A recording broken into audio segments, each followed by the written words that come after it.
শ্রী শ্রী রামকৃষ্ণ কথামৃত। জ্ঞান কাহাদের হয় না। ঠাকুর ডাক্তারকে বলছেন 4-5 জনের জ্ঞান হয় না। যার বিদ্যার অহংকার, যার পাণ্ডিত্যের অহংকার, যার ধনের অহংকার, তার জ্ঞান হয় না। এসব লোককে যদি বলা যায় যে অমুক জায়গায় বেশ একটি সাধু আছে, দেখতে যাবে, তারা অমনি নানা ওজোর করে বলবে যাব না, আর মনে মনে বলে আমি এত বড় লোক, আমি যাব।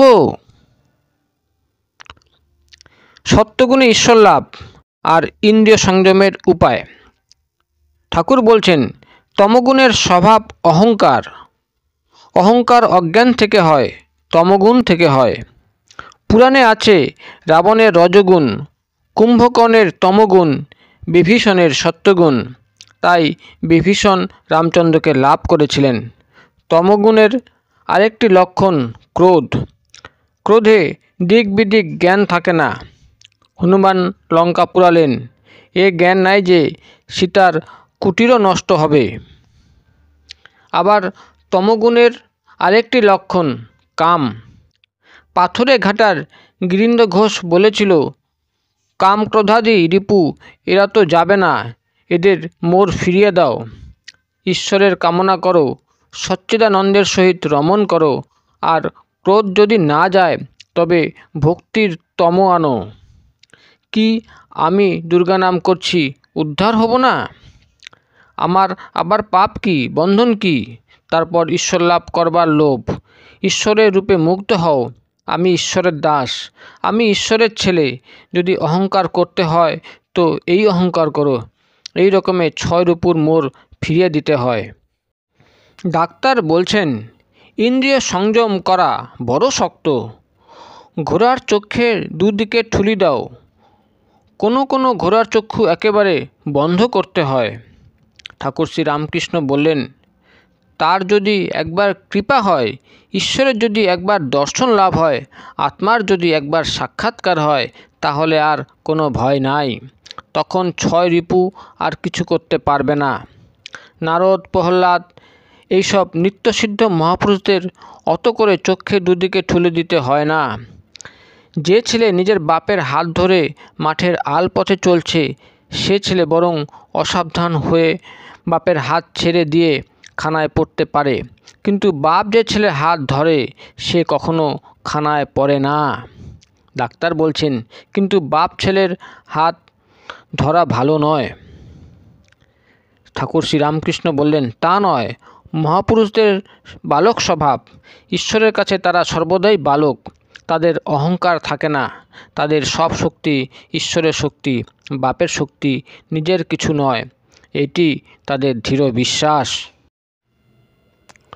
বিচারপথ ও আনন্দপথ, জ্ঞানযোগ ও ভক্তিযোগ। ডাক্তার বলছেন আগে ঘোড়ার চক্ষে 2 দিকে ঠুলি না দিলে ঘোড়া কি এগোতে চায়?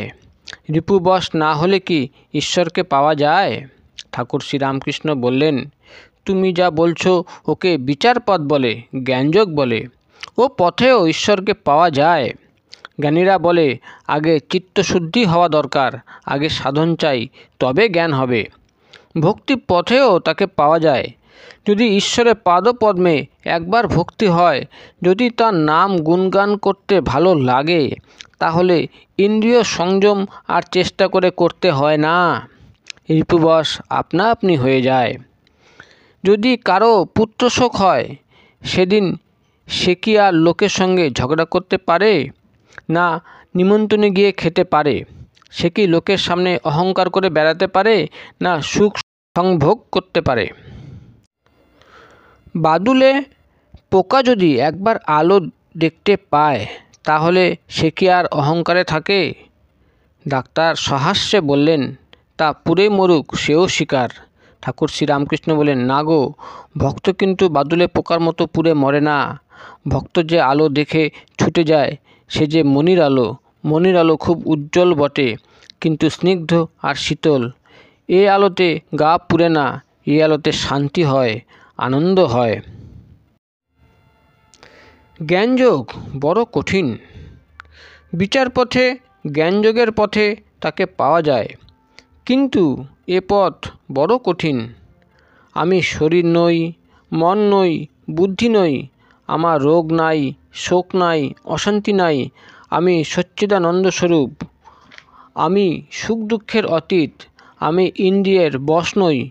এসব কথা মুখে বলা খুব সহজ, কাজে করা, ধারণা করা বড় কঠিন। কাটাতে হাত কেটে যাচ্ছে, দরদর করে রক্ত পড়ছে, অথচ বলছি কই কাটায় আমার হাত কাটে নাই, আমি বেশ আছি।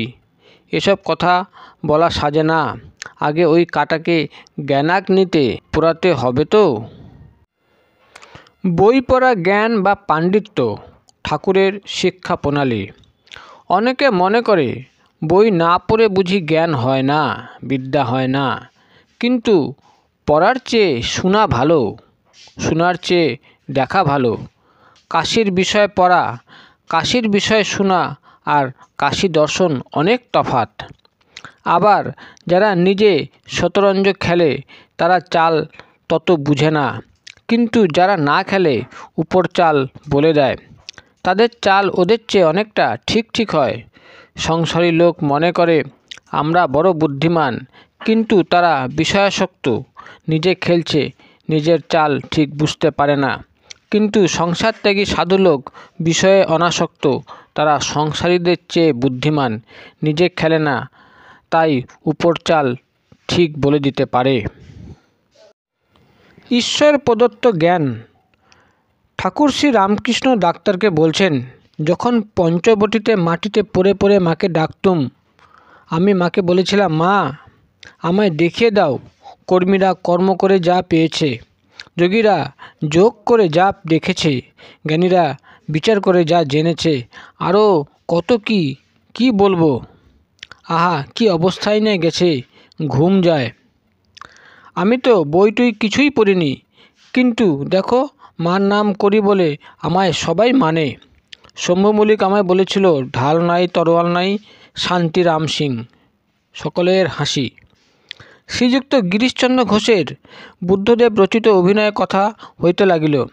তিনি ডাক্তারকে নিমন্ত্রণ করিয়া ওই অভিনয় দেখাইয়াছিলেন। ডাক্তার উহা দেখিয়া যার পরনাই আনন্দিত হইয়াছিলেন।